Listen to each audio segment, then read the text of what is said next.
Well, it is Sunday, November 2nd. I am at a new part of the Gateway Trail system that they just opened up this summer. And some parts over towards the sign over there, which has a map, are only partially open. I rode here yesterday for the first time, and I started off in that side. And then I discovered that a little over a mile, and you hit a part where they said it was under construction and please don't ride on it. So I turned around and came back. And this side over here seems to be fully open as far as I can tell. And it's the larger part of it, which is good. And it looks like I start out on the Huckleberry Loop south. It was the Huckleberry Loop to the north that is still under construction. And the trails are not fully broken in yet. It makes it a little harder than it otherwise would be, but they're in good shape. And it's they call them green all the way through, but they've definitely got some spots in there that I would call intermediate at least. So I was out here yesterday, like I said, and there were quite a few people out, but I was out in the afternoon. It is a Sunday, and I would guess, looks like it's going to be a nice day. I would guess by this afternoon, a lot of people will be out here too. And currently it's a little bit after 10 a.m. This is the Ski Park Highway, they call it. From my house, I just take Highway 89 to Ski Park Highway up it until I get to this intersection. And this is what they call their Nordic Center. And they're going to have a lot of Nordic ski trails open here. And they are building a lot of facilities over here. There was nothing here a year ago. There's just kind of a big open area. But they are continuing to develop things out here. And I think this mountain bike trail system will be part of their Nordic system also. They've got lots of signs up, pretty well signed overall. It's really kind of fun to see a new area like this open up, which level of difficulty is really very good for me. And I mean, good riders, they can still have fun out here, but there's more challenging trails out here than what you'll find over here. A little bit of ice. It got down to freezing last night. Now, okay, here's the trail that says Chipmunk. There's two ways through this. I think I'm kind of going the reverse direction I took yesterday, but that's okay. Just want to make sure I don't miss Chipmunk. I'm off the Huckleberry Loop now. The Chipmunk is kind of an inner loop, or the Huckleberry is kind of an outer loop. So Huckleberry is a little bit longer than the Chipmunk. Nice thing about doing the Chipmunk Loop, though, is first of all, you do climb a little higher. And second of all, they got a little knob up there, which they call the Marmot Hideout. And I rode up to it yesterday. It's kind of cool, so I'll try to do that again this morning. All the names sound very friendly, like Chipmunk and Huckleberry and Marmot Hideout. It's made to appeal to kids. I think you'd want a little bit older kids to do this, though. Fairly steep in places. I think it will get easier with time as it gets broken in a little bit, but although they call it green, I wouldn't call this real green. It's a kind of a hard green beginner trail. Not all that beginnerish. And the problem, although it's got names that appeal to kids, this climb that I'm going right now, unless a little bit older kid and a little bit stronger, they would have a hard time riding a bike up this. Yeah, I came down this yesterday. It's kind of a fun descent. And so I'll go back the other way, but I suspect that will be fun also. And yesterday I actually took the Huckleberry loop around until I got kind of a connector trail that took me over to Chipmunk and over to the Marmot's Hideout. That's another one of those little places that not that easy to ride up and through. So if you go around Chipmunk this direction, you start out with a fair amount of climbing. Be warned. The Huckleberry has some climbing too, but I don't think quite as much as this. Although if you eventually ride over to that Marmot Hideout knob, you'll still wind up doing a lot of climbing no matter what route you take. Lots of little forest routes go through here, which are legal for if you want to ride a motorcycle or take your OHV oriented vehicle up, you can. Okay, I'm going to walk through this. I remember I came the other way on this. I rode down it, no problem, but going up this, different story.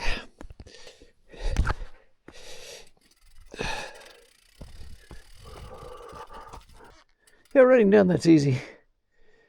If you wanted to ride up it, you'd have to be carrying a whole lot more speed than I was just then, and you're going uphill, so that's not so easily done. So yeah, they got this called a green beginner trail, but it's like anything. There's spots on it that if you're really a beginner or something, you better be prepared to walk a little bit.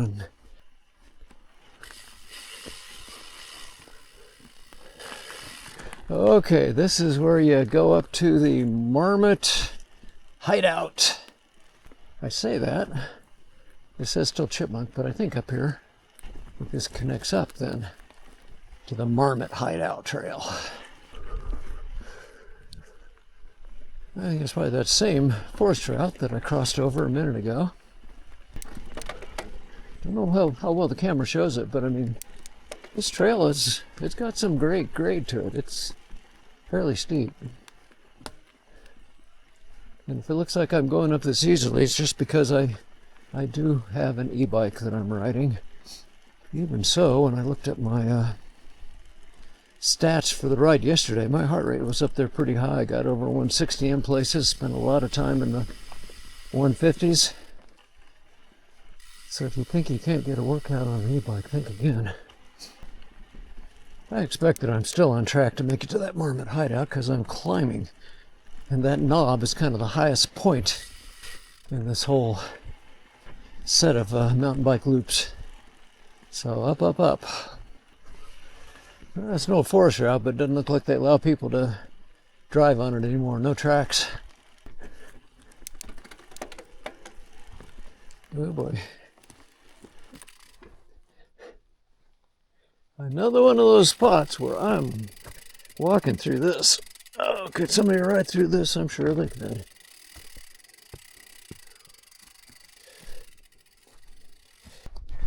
Anyway, this is an interesting trail. And that little spot right through there is not beginner, but it's short. So, I mean, you know, you're on a beginner trail. Expect to walk parts of it. Oh, I just checked. It seems like I've come up about 380 feet or so. And since I did a whole lot more vertical than that yesterday, that tells me I've still got some climbing to do. Okay, where am I now? Okay, Chipmunk to the right. Maybe this is finally that turn that goes up to the Marmot's hideout.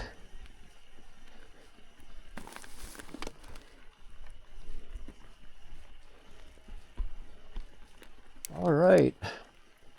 Sign says Marmot's hideout.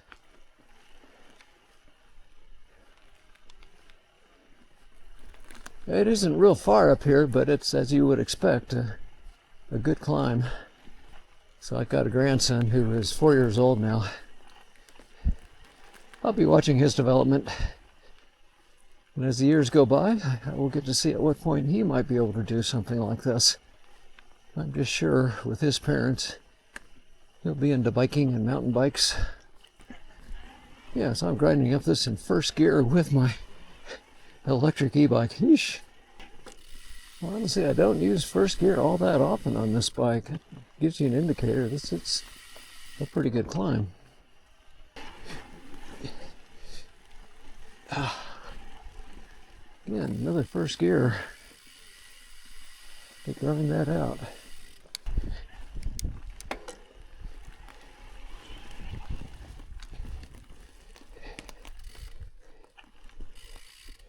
And I do believe I have reached the Marmot's hideout.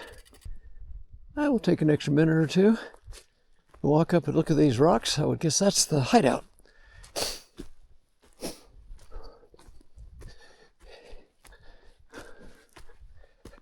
This is my goal for today. Get to the top of the hill here, Marmot's hideout, look at it.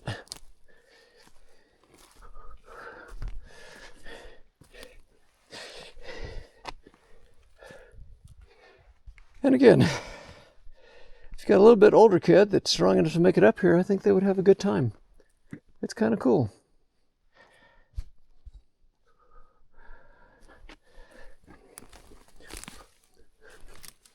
And I have a feeling my trip back is going to be a whole lot faster because I think it's mostly downhill.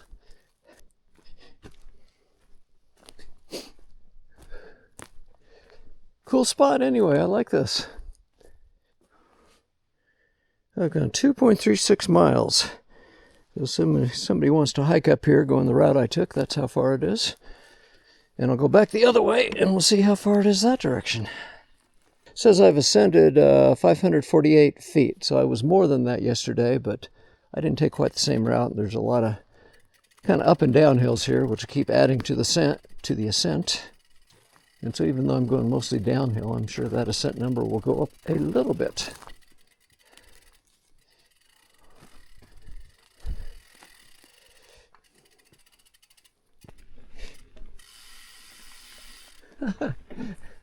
I was thinking, hey, this bike doesn't feel quite as lively, and I turned off the motor up there, and I forgot to turn it back on. Of course, I'm going downhill, so I don't really need a motor. It felt fine going downhill.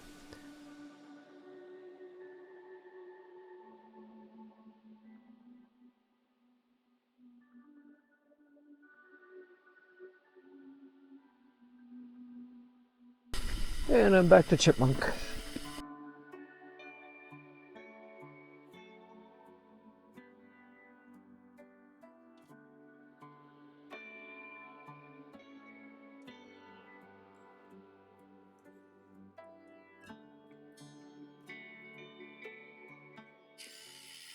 I think huckleberries to the right. That will connect me back over there. Well, maybe one huckleberry. Okay.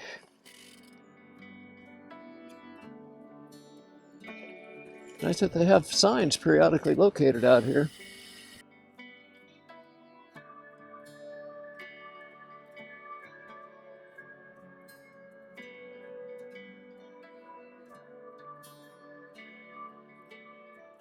Seems like there is at least one rocky little section up here that I had to get off and push the bike through, but I think overall Huckleberry is probably a little bit easier than Chipmunk. I'm not sure yet, but I think, and I haven't done all of Huckleberry. When I was out here yesterday, I started on the same section I'm on right now, but then I turned on to Chipmunk back there where I just got on the Huckleberry. I didn't keep going around on Huckleberry. It's a longer loop.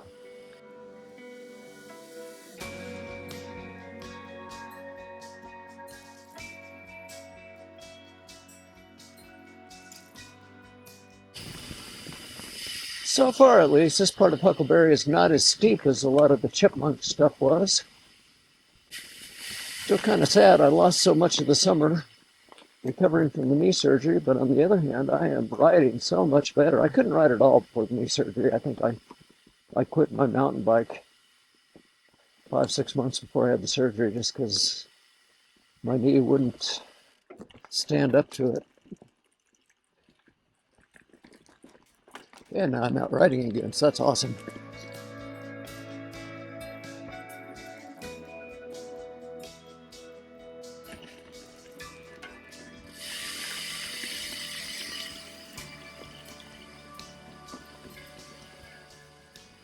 So far, I'm really liking these trails. I would agree that a lot of it I would call green beginner, but just be aware if that's what you are, that you probably need to push a little bit and walk through a few spots. But they have done a wonderful job of laying out this trail. These trails, plural. Marmot's hideout is very cool too. I like that. I think this is the spot that I was talking about that I walked. I'm looking at this and I don't know. You would want to have enough speed to try to get through this narrow spot, but my worry on this narrow spot is that I would catch a pedal. And if you're going at any speed and you catch a pedal, that would be a kind of a nasty fall that you could take. So for me at least, that's probably going to be a point where I'll walk. you never know. Maybe they will come back at some point and take out a little bit of the boulders, but probably not. And I don't see anything wrong with that. There's nothing that says you have to be able to ride every single part of a trail. And that was really the only part of this Huckleberry Trail that I remember that at least I needed to get off and walk. Okay, and right straight ahead of me is the only part where I'm backtracking on. This is how I came out from the parking lot and how I'm going back into it. So just about done with this ride. Still feels a little crunchy and icy.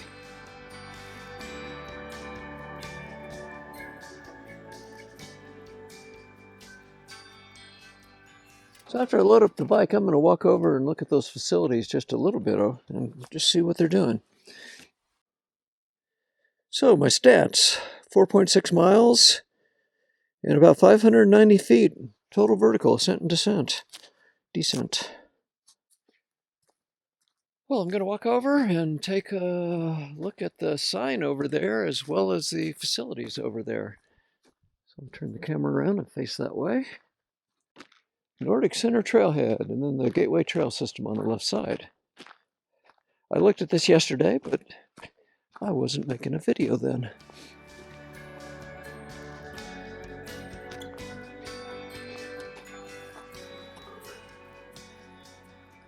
So I don't know how well this is going to come out, but that's a map showing the Gateway Trail System as it currently is. All the things you see dotted are trails that are under construction.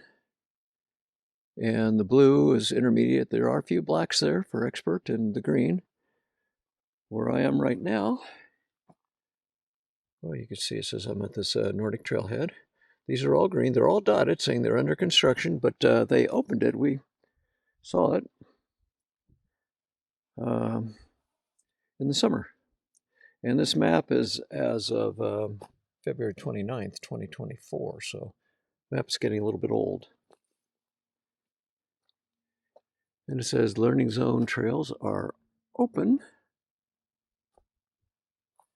Nordic Center right there again. What I just did today was come through here. Then I came around this direction, took this up to the Marmot's Hideout, came back down, Chipmunk over to here, and that turns into Huckleberry and back. And you see the Huckleberry loop goes way wide around here. It would be a much longer loop. Dogs allowed off leash. I really like that. I didn't see anything about Nordic skiing on the Mount Shasta ski park site, but I did do a web search, and there is a Mount Shasta Nordic, which has a website and shows what the rates are for skiing out here. It's fairly expensive, but check it out. Still under construction. That may not be finished by this winter. I don't know. So season pass is now on sale for the Nordic Center. Interesting. They are going to charge to come out here and use it. Orange Excavator over there is what they've done a lot of the mountain bike trails with.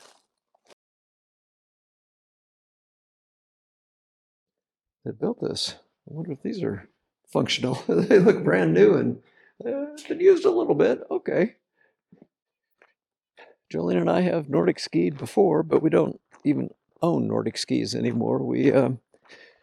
I switched over to total backcountry skiing. The backcountry skis are a lot fatter, wider than Nordic skis, and Nordic skiers don't like you to get into their narrow tracks with your fat skis, so that doesn't work.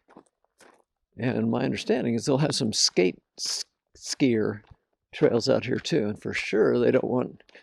Skate skiers are very protective of their trails. They don't want anybody getting on them and messing them up. They need really smooth stuff. Anyway, time to go home.